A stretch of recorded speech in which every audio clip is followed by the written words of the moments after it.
Hey, before we get into the podcast today, just wanted to remind you that you can be a member of Cinemasins at Patreon. Join the Sin Club, I think is what we're saying now. Join the Sin Club. And there's lots of fun reasons to do that. Among them, the idea that you get even more bonus podcast amazingness every month. Both the SinCast podcast as well as Behind the Sins podcast talk about a certain topic picked by you, one of the members, and that comes right into your own personalized podcast feed. Lots of other fun stuff comes with being a member of the Sin Club. So go check it out at Patreon. It's patreon.com/cinemasins, and you can check out all the details there. Aaron, this movie has gone over this movie has been done before. It was called Highlander.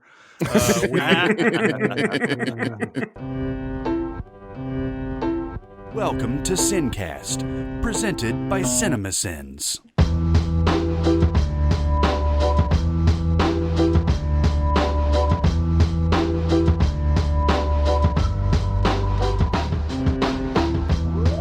All right, everybody, welcome to the SinCast. This is Chris Atkinson from Cinemasins, joined by a whole bevy of people to review this movie. Yeah. Joined by Barrett Scher from Cinemasins and Music Video Sins. Joined by Jonathan Watkins. Hello, hello. Joined by Aaron Dicer. Hadley hosts in Arenos. Today, we're going to be reviewing or doing a mini-pod of The Old Guard. MINIPOD. MINIPOD. I can't think of anything clever. Movie that came out on Netflix, and was this supposed to come out as well on our theatrical? No, I believe this was always a Netflix movie. This was always a Netflix movie. Starring Charlize Theron and directed by Gina Prince Blythewood. Where do we start on this one, huh? Where do we start on this? Yeah, it's interesting that Gina Prince Blythewood directed this, right? Because this is Love and Basketball, and what was the last one she did? Like Beyond the Mic, something. Beyond the Lights. Beyond the Lights, which are two very, very actually good films, but they're very, very different than this. Yeah. In that they're good. Oh wait, did I spoil that already? I think Barrett's champing at the bit, so I think we should. Yeah, why don't we let Barrett start this off, because he's angry. He's angry about this. All right, you tell me, motherfuckers. This thing has a 6.7. I didn't mean you motherfuckers. I meant the listeners. The motherfuckers out in the universe. Listeners who are motherfuckers. This has a 6.7 IMDb score. It's not classic, but it's good. It has 82% aggregate Rotten Tomatoes score. Fucking hated this movie. And I don't understand. And it's not like Uncut Gems where I hated that movie, but I understood why people like that movie. I don't understand how people like this movie. And there are good things to it. I'm not saying that there's not good things to it, but it was just as generic as anything you'd see on Netflix, just flipping through, your browsing section. It was sometimes exactly like Extraction. It was sometimes exactly like, some TV movie of the week. I don't understand the love for this movie. Someone please explain it to me. No, I'm not going to, I'm not quite down in the depths that you are, but I will say I'm really, really tired of seeing this movie. I feel like I've seen this movie 300 times in the last 10 years. This is that generic, like post MCU franchise starter type film and origin story, whatever you want to call it. And it's just, there are good things in it. And I'm sure we'll talk about those, but just overall, the overall movie is just so tired. There was just nothing there that I felt was new or different enough to recommend this on any level. Chris, you want to go first? Or you want me to go? You go ahead. You go ahead. I love this movie. I absolutely had a wonderful time with this movie. I am more than willing to admit some stupidity in this movie. However, I cannot believe we saw the same movie if you're talking about having seen this a million times. There is so much in this movie I've never seen before. No. Oh, come on. I have guys never with guns and fucking you guys probably with wondered guns. You can talk guys probably with wondering guns. how I got here and fucking shit like that. No, it's fucking I think it depends on what you're choosing to focus on. I mean, guys with guns, that could describe Inception. Like, I mean, guys with guns is. Well, I said gods with guns, but still. Oh, gods with guns. Yeah, it's basically the same fucking thing. It's Captain Iron Man 4. I have not seen a movie internalize the idea of this in the way that I felt it reading. Do you remember the book Tuck Everlasting? Yeah. That everybody had to read when they were growing up in school. There was a real feeling in that of the solemnity and forlornness of eternal life. This idea that that it's not all it's cracked up to be. I don't think I've seen it dug into in this specific a way, and felt it so authentically through the characters, through their relationships, through what they're doing. This is a movie, if nothing else, that builds a world I'm interested in, lays out the rules for that world, the ones that it wants to lay out, and then sticks to those rules. And for me, that's success. Like, because so many movies aren't even able to do that. I also like that the movie doesn't absolutely have to give you all the answers. It leaves some stuff in mystery, which a lot of movies aren't great at too. They want to tell you, they either over explain or under explain. And I think this movie explains pretty at the right level for me to really get involved in the world building that's going on here. So I think I was just in. Like, I just really enjoyed the world building, and it's setting up. It's setting up for future movies if they get made, and that's what every fucking IP has done for the last 10 years. Yeah, but this isn't IP yet. It's becoming. No, it IP. absolutely is. It's based on graphic novels. Well, sure, 100% IP. Sure. Well, Bloodshot's a great thing to bring up because I think this movie does everything right that Bloodshot did wrong. Like, I think there's an element of respect it's giving to its characters that Bloodshot doesn't have. There's an element of understanding what makes its world interesting that Bloodshot doesn't have. So I think I don't know. I really was on board with this movie. So Aaron, this movie has gone over this movie has been done before. It was called Highlander. Fair enough. We saw the mundanity of life through Christopher Lambert in that movie, and then through the 3 or 4 sequels and the TV series. This movie was missing Christopher Lambert. That's a good point. I think that's what this movie was missing. I will tell you, when we get to spoilers, there are a few scenes I do want to bring up of things I've never seen before, but I don't want to do them here. Yeah. No, I can see what you're saying about this. I think I disliked this movie for different reasons than Barrett and Jonathan dislike it. And it all comes down to what the plot of this movie is. And we'll get into the spoilers of it. But the plot of this movie is something that I was not down with. Like, at first I was like, I can kind of get into this. I'm like, kind of like enjoying this. And then it got into its plot and its main reason for being. And I was like, yeah, not for this though. Not for this. Mm-hmm. Yeah. Mm-hmm. And so it's what ended up being the Achilles heel for me watching this movie. So yeah, I may not hate it as much as Barrett. I may be right along the lines of where Jonathan is on disliking it. I'm certainly not in love with it, but yeah, I kind of do want to get into spoilers on this one as soon as I can, but I'm going to give this one a C+. I'm gonna go C-.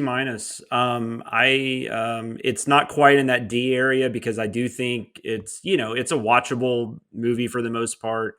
The acting is fine. Like, I love Charlize. I like her in this role. I had never seen who's the actress that plays Kiki Niles. Lane? Yeah, Kiki Lane, who's in Beale Street Could Talk. Yeah, and she's great. And there were these and this is when I skimmed some reviews of this movie, I found that what most people were talking about was kind of the smaller moments of the movie, like the introspective moments, and some of those I liked, but yeah, just overall, I just felt the whole thing was kind of a waste. And like I said, it just felt like at this point, this shouldn't be a movie coming out in 2020. It felt like a movie that should have come out like in 2010. Aaron? A minus. I think I'm right around an A minus. Look at Barrett's disgust and that middle finger coming up. Look, I mean, you knew I was going to be the ray of sunshine, Hey, right? what did Like you this, give I'm Six playing my role Underground? here. What did you give Six Underground, Aaron? Six Underground is a completely different story. Six Underground is an awful movie that I just happen to enjoy watching on my big screen TV. So that You was gave it an A. No, I did not. I certainly did not. I think I gave Six This Underground movie's a C+. terrible. A. No, I gave it a C+. I'm going to go ahead. I don't want to be too mean to Six Underground, but I'm going to give it an A minus. All right. It's not spoilery. I'm going to tell you just a couple things that I liked about this movie, and then why I'm giving it a D+. Is because there's one relationship in this movie that rings so authentic that it almost saved the movie for me, but they wasted it. There's also a Chiwetel Ejiofor that shows up in this movie, and they fucking waste him too. I have so much to say about that character. So because of the wasted characters and the wasted potential, I think it's even worse of a grade. So I think it's a D for me. Otherwise, it would have been right in the C range because, like you said, it is not unwatchable. It does, for all the holes that it has in the plot, it does have a plot. It's got Charlize, who always brings it, and when she kicks ass, that's awesome. But for the wasted potential here, fuck this movie. If they do a sequel, though, I'll totally watch it. I think there's potential here for something. Yeah. Let's go ahead and get into spoilers. Kevin Spacey is Kaiser Soze. Luke's father is actually Darth Vader. She's the sister and the daughter. They just No. I'm reading the books. Sort of went into this not knowing I didn't see any trailers for this or anything. Somebody just said, "Hey, watch Old Guard," and I was like, "Okay, let's do it." And so I did not know that this was about a bunch of Highlanders, but the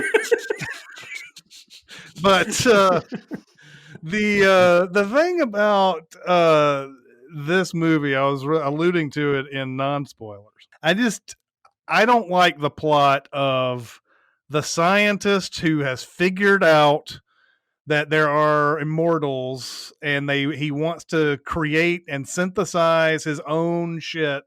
And that is what the entire plot of this movie is.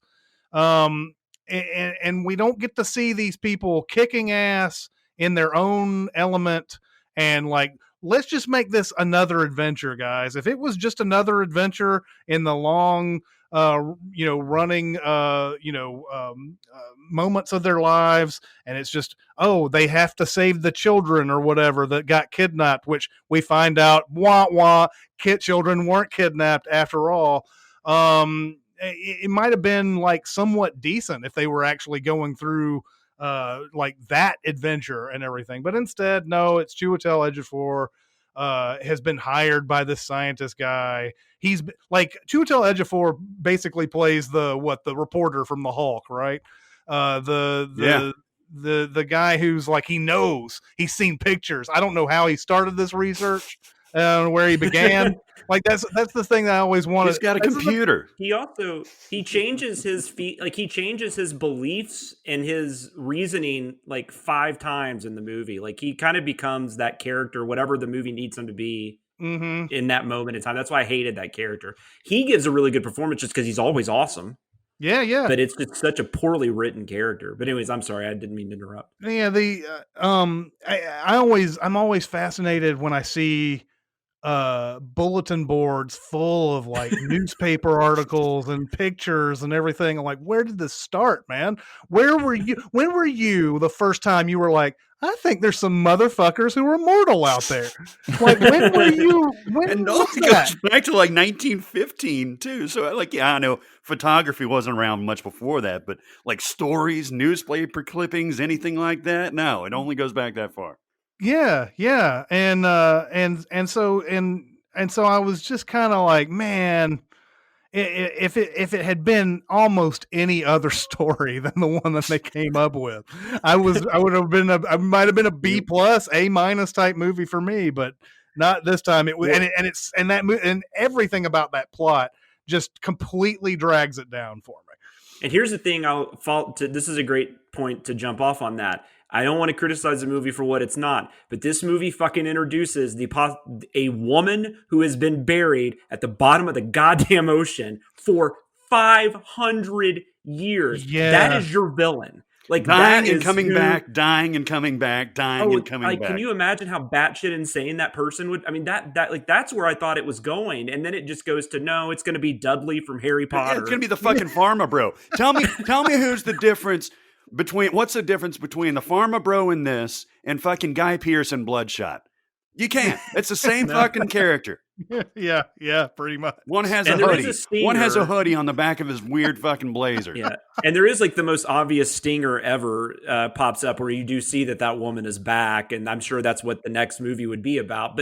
But now she's like all made up and looks like she just got off an Elle fashion shoot or something. Like I want the mad crazy 500-year-old witch coming out of the water. Yeah, all like Cara Raising Delevingne in Suicide Squad. Yeah. I agree 100% with everything said about the villain in this movie. He's awful. He is easily the worst part of this movie. And because the movie is ostensibly about that plot, like that's the structure of our plot is he's trying to catch them. They're trying to escape him.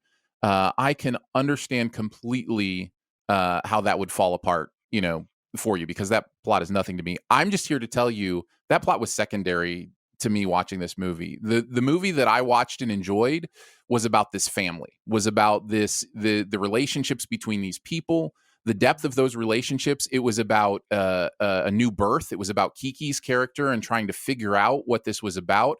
I thought the exposition in this movie was handled extremely well because of that, because we were able to see those conversations.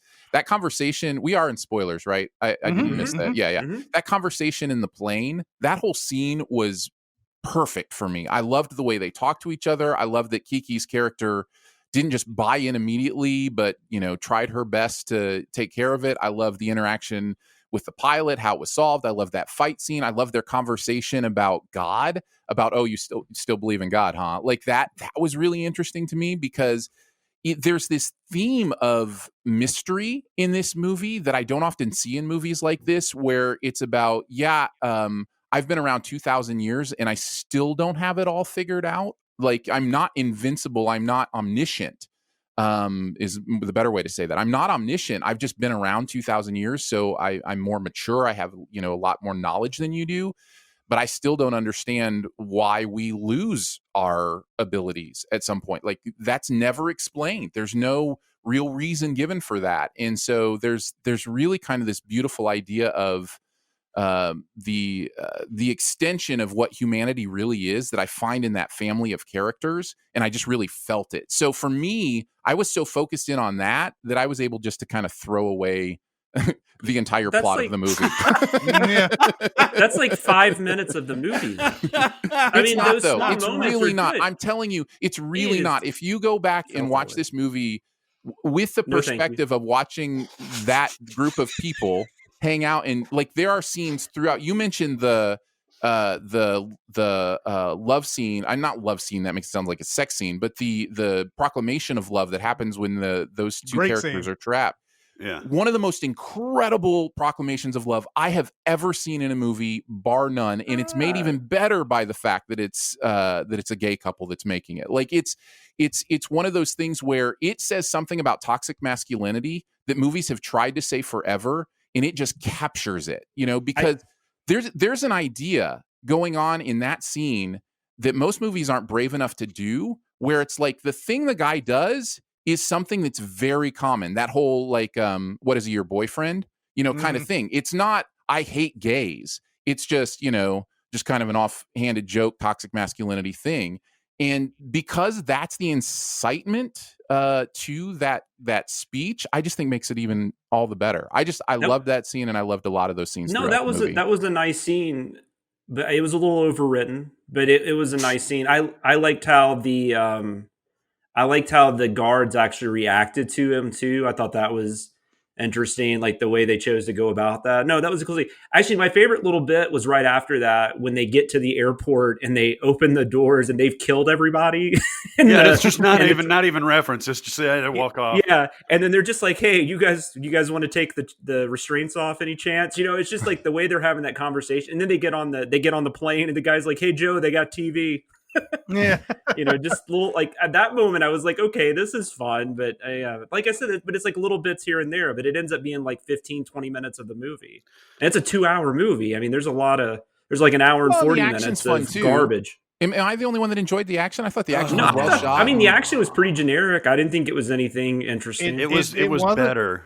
It wasn't atrocious. No, it wasn't atrocious. Yeah, like you could sort of see what was going on and everything. But there wasn't anything in there that made me jump out of my seat or went like, oh yeah, man, that was really well done or anything. Yeah, I don't like think that. there's going to be a moment from that movie that I take like an action moment, like I do, like from like say Extraction, where you have that big action scene. I don't think there's a moment like that in this, and I also don't think this movie is too concerned with the action, like Aaron is saying. But it still tries to be, but at the same time, it still has to, it kind of forces itself to be that movie because they're setting up all this, so much plot.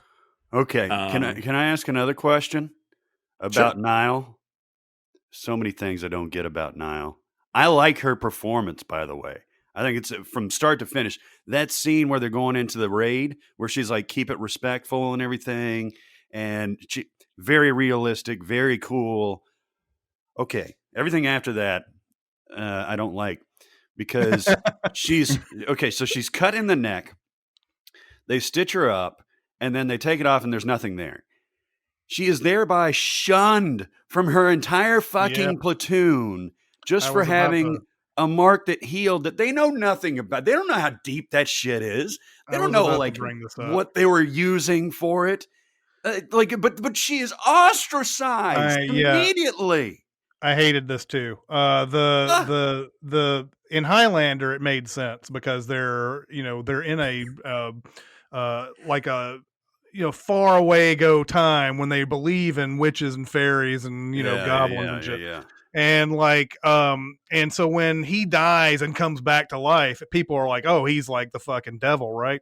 And now we're in the modern times, and if I had a friend who like got sliced in the throat and came back, I would be like, oh, I'm so happy that you're back, and like, holy shit, you must be a superhero. Can I be your best friend? There's so many things that I would say out of love to that person. Oh my God. But not these people. They're all like, oh my God, she survived that. They're packing her bags and shit. Oh my God. Oh my God. Okay. And even with that said, then once Charlize captures her, she tests this theory out by blowing her in the back of the bed, the head bed, and then she hits her in the head. And she seriously said, "We don't know when our powers can go." They bring that up though. Yeah, she says you were too. He's like, they manufacture a rule later where she's like, if you know that I could die, then how could you do that? Well, people who are young, it doesn't really happen to them, even though they've got a sample size of like 7 people. And one is buried at the bottom of the ocean, as far as they know. Right. May or may not be alive. Yeah. Oh my God, no. This is where plot informs character, and character is not believable. But what if the plot screws the whole fucking thing up, man? But what if that is a statement about Charlize's character's disregard for the idea of life and death anyway? Like, if Niles hadn't come back, are we to assume Charlize would be upset about that? Like, yes, what if that she went all the way over to fucking Afghanistan to go get her? I think there's an element to that character. I think that actually is character development in what I'm talking about, of the authenticity of this world, of the idea that life and death means nothing to them. In fact, for them, many times, death would be preferable. They understand even more than ever that, death isn't, always a bad thing. It could be a good thing. So there is an element of nonchalance about shooting her in the head that I think is character development. And yes, they do manufacture an idea that she probably knew she was coming back, but I do think that's a character beat. That is true. There's a lot of discussion in this movie about how it seems like she's brought up the idea that maybe we should end all of this. Maybe it's not natural for us to be, well, of course it's not natural, but maybe it's not good for us to be living this long, across millennia and everything.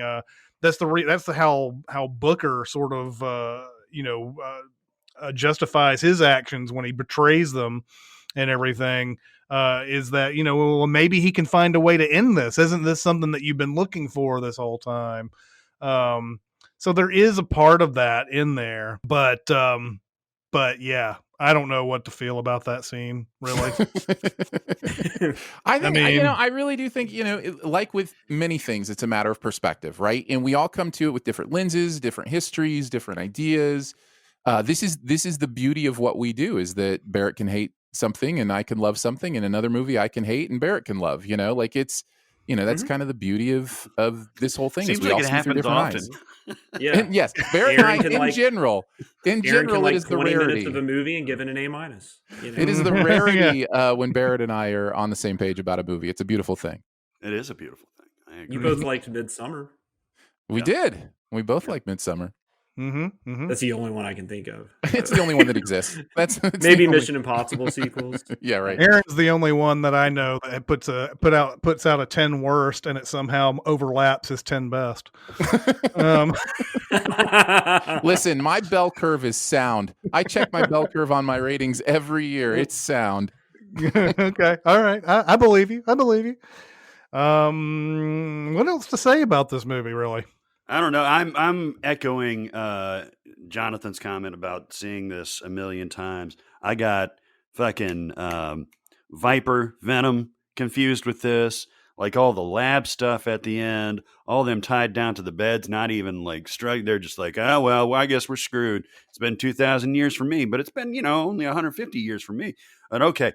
And then, her coming in and saving the day, like Mission Impossible stuff. Like there's so many movies crammed into one. And I swear to God, if I see happen in Extraction again, the how did I get here type of thing with the narration in a movie that's purporting to be better, it's going to drive me fucking insane. Don't they know better at this point? Or is it demanded from the studio? This movie would be so much better too without that at the beginning, because that's supposed to be a big reveal. Same in Extraction, right? Yeah, that's supposed to be a big reveal, and the reason why that's done a lot of times is because they know they have about 10 to 15 minutes of bullshit that they're not sure that it's going to wrap people up quickly, and then people will walk out when it's boring or whatever. But like in this one, they got into the action pretty quickly, so I don't know why they decided to do that this time. At least they wrap it up in the first 10 minutes, though. You know what I mean? Like it's not something like Extraction where it's the very last scene of the movie. Yeah, but it's almost even more pointless, though, right? Because they started off. I agree. Yeah, they started off and then like immediately like, oh, by the way, this is what this was about. Like, I agree. It's more pointless, but probably less painful. It's more painful when they do it like Extraction and you ruin all the tension of the entire movie. But it is more pointless when they do it that quickly. No, I agree with that. I would like to talk about Niles. Is it Niles or Nile? I can't remember. It's Niles. Well, it's interesting because the main character in Palm Springs is Niles. So I was getting confused too. But... That's funny. This is just Nile. So Nile at the end, when she does go, like, and I like that little bit too, where she figures out that one of them's been betraying them the whole time. And I mean, that was kind of a nice moment, and it made sense why she would get involved again in it. But she seemed to have really mastered like a lot of stuff about her because they don't really have abilities, right? They can just live. Correct. Like they're not stronger. They're not, but like she takes like a bunch of bullets to the chest and then I guess she just knows that she's going to get back up in like 3 seconds, Yeah, I think that's right. She's a Marine and, she's been on raids and stuff like that. That all makes sense. But I mean, I don't know. It's just like, and I never could figure out like, cause I mean, and I thought it was more of a process of like, they had to re-heal a little bit before they just jumped right back up. But she's like plain dead, basically. I don't know. That whole thing was just kind of bizarre. Speaking of playing dead, that's what they use at the end, right? That's the little trick at the end with the do you speak Russian? Yeah, do you speak Russian? Yeah. And because they had to like, oh my God, that's another thing. Like they got like outmaneuvered by fucking Dudley. Yeah, man. Mm-hmm. Yeah, man. You see, Jonathan, though, the thing is that he was Dudley in another film franchise. He wasn't Dudley in this movie. Yeah, I don't think you knew. I know, but can you think of anything else to call him other than Dudley? No, what is he? He's like Merrick or something, I think is his name in this. Merrick. Yeah. No, but that was really weird too, because I saw him and I was like, God, I recognize this person. I cannot figure out who this is. And then I look it up and saw he was Dudley. I'm like, oh yeah, there you go. Yep. Okay. One other thing I want to say that I liked is the consequences of the betrayal. I really liked the way that scene was handled at the end. This is another one of those character family kind of moments where they have so much history together that they know there has to be a consequence and they have to agree on what that is. And you can feel like the 100-year sentence, kind of thing in their conversation. And they also have that nice aside about, Niall saying, hey, let's just forgive him and let him back in. And it's, like, kids, there's this kind of. Oh, also they do it at over Sam Adams at a Chili's. Yeah, exactly. They don't really they don't sit down and have like a council or anything like that. Yeah, did you want like an evil lair or a hero's lair where they have a round table? They're talking like they're getting served by waitresses blue moons with oranges and shit like that. Great. And you're like, hang on one second, we're deciding the next 100 years. Yeah, exactly. I love that. I would think like a better, worse fate. Couldn't they like been like, okay, we're gonna chop your head off 30 times? Yeah, exactly. With a butter knife. Right. Yeah. Okay. Yeah. So that'll do it for this MINIPOD. Obviously Aaron is wrong and the other three people are right. I think you guys sensed that during the MINIPod. I don't have to say that, but I just figured I'd point it out. He was right about 20 minutes of the movie. Yeah, I mean that was 20 minutes, man. Yeah, they were quality. Yeah.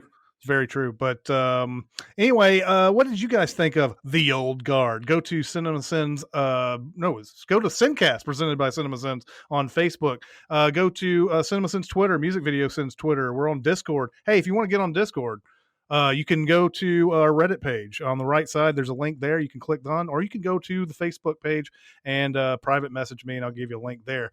Where can everybody find you, fine fellows? Aaron and I do a podcast every week with Danae Hughes called Behind the Sins, and you can find both of us on Twitter. Just we're on there doing our thing. Yeah, you can find me on Twitter at Aaron Dicer. I'll also throw a plug for Sift Pop in there, SIFTPOP. It's a weekly pop culture podcast where last week we had a guest on, and the three of us all liked The Old Guard. So if you want to listen to a couple other people who enjoyed it, you can check that out. All right. Well, that's going to do it for this MINIPOD. It's Chris Atkinson, Barrett Scherer, Jonathan Watkins, and Aaron Dicer. We'll see you next time. Thanks for listening. Comment on our episodes on our SoundCloud page.